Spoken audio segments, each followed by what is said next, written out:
আমরা এদেরকে বাংলা বিরোধী বলেছিলাম, জমিদার বলেছিলাম। আজকের মানুষ বাংলায় বুঝতে পারছে যে কেন এদেরকে বাংলা বিরোধী বলা হয়েছে, কেন এদেরকে জমিদার বলা হয়েছে, কেন এদেরকে বলেছি বাংলা বিরোধী।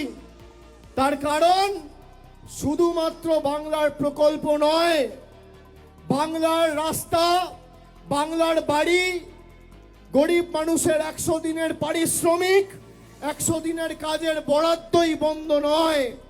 মানুষকে ভাতে মারতে চেয়েছে এই বিজেপির নরেন্দ্র মোদীর সরকার। তাই আজকে শুধুমাত্র এরা বাংলার প্রকল্পের টাকা বন্ধ করেই শান্ত নয়, বাংলার গরিব মানুষকে তার মৌলিক অধিকার থেকে বঞ্চিত করতে এসআইআর নিয়ে এসছে।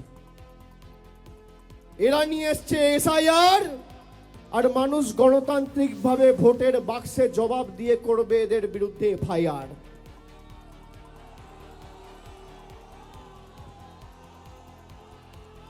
বিশুদ্ধ লোহা দেখেছেন, সেই লোহাতে যত আপনি মারবেন, যত আঘাত করবেন, লোহার উপর যত প্রহার করবেন, যত পোড়াবেন, যত তাতাবেন, সেই লোহা তত শক্তিশালী হয়। তৃণমূল কংগ্রেস দলটা বিশুদ্ধ লোহার মতো, যত আপনি অত্যাচার করবেন আর যত আপনি আঘাত করবেন, তৃণমূল কংগ্রেসের কর্মীদের মনোবল তত চাঙ্গা হবে আর দল তত শক্তিশালী হবে। আমি তো প্রায় 2 মাস আগে বলেছি যে এসআইআর করার পরেও আপনার যত শক্তি আছে আপনি প্রয়োগ করুন, তৃণমূল কংগ্রেসের আসন সংখ্যা বাড়বে। বলেছি কিনা? বিজেপির নেতাদের ক্ষমতা থাকলে চ্যালেঞ্জ অ্যাকসেপ্ট করুক। কেন র্যাম্প হয়েছে? সংবাদ মাধ্যমের খুব কৌতূহল,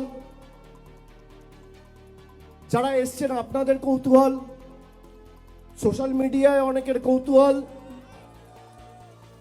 কৌতূহল আছে তো যে হঠাৎ করে এত বড় র্যাম্প কেন, কে হাঁটবে, কে হাঁটবে? কৌতূহল ছিল, কৌতূহল আছে।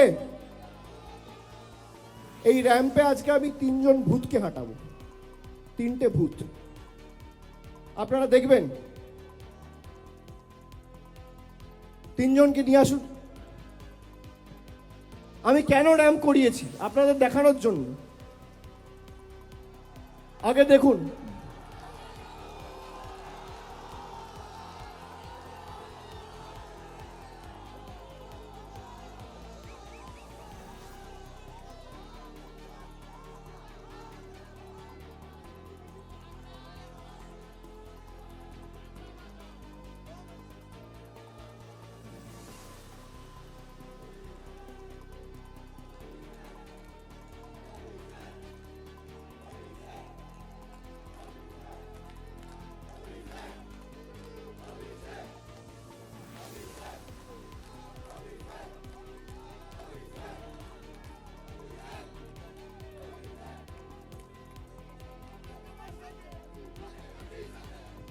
আসুন দিদি আসুন।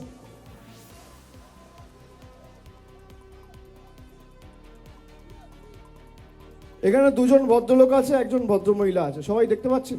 দাদা এদিকে একটু দেখান। দেখতে পাচ্ছেন? দেখতে পাচ্ছেন সবাই? আপনার নাম কি বলুন? মনিরুল ইসলাম মোল্লা। আপনার নাম কি দাদা? হরে কৃষ্ণ গিরি। আপনার নাম কি বৌদি? মিসেস মায়া দাস। আপনারা দেখতে পাচ্ছেন? এদিকে যারা আছে, এদিকে যারা আছে, এদিকে যারা আছে, সংবাদ মাধ্যমের বন্ধুরা সবাই দেখতে পাচ্ছেন? এখানে আমি একা আছি, আমার পাশে 2 জন ভদ্রলোক, 1 জন ভদ্রমহিলা আছে। এই 3 জনকে দেখে কি মনে হচ্ছে আপনার? আসুন আমার সাথে আসুন। এই 3 জনকে দেখে কি মনে হচ্ছে আপনাদের? কি মনে হচ্ছে? কি মনে হচ্ছে? ঠিক মনে হচ্ছে? এই 2 জন ভদ্রলোক দিয়ে দেখছেন, 2 জনের বাড়ি হচ্ছে মেটিয়াবুরুজ বিধানসভা, আর বৌদির বাড়ি হচ্ছে কাকদ্বীপ বিধানসভা। দেখতে পাচ্ছেন? কি আমি একা দেখছেন না চারজন দেখছেন? কজন দেখছেন? কজন? এবার শুনুন, ইলেকশন কমিশন এদের দেখতে পাচ্ছেন না, এদের মৃত ঘোষণা করে দিয়েছে।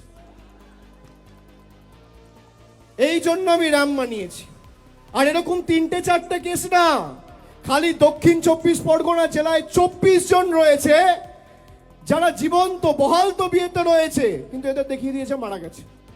কিন্তু অমিত শাহ যখন বলেছেন পশ্চিমবঙ্গে কমফোর্টেবল মেজরিটি, পশ্চিমবঙ্গের সমস্ত প্রত্যাশার বুক চিরে এক অপ্রত্যাশিত ফলাফল নিয়ে নতুন সরকার তৈরি হবে। তৃণমূল যাচ্ছে, তৃণমূল কার্যত চলে গেছে, সময়ের অপেক্ষা। নিঃসন্দেহে এটা সৃজনশীল, কিন্তু আনন্দের বিষয় যে তৃণমূল কে বিজেপি র্যাম্পে হাঁটিয়ে ছাড়ছে। আরো কোথায় কোথায় ভবিষ্যতে আমরা হাঁটাবো খালি আপনি দেখতে থাকুন।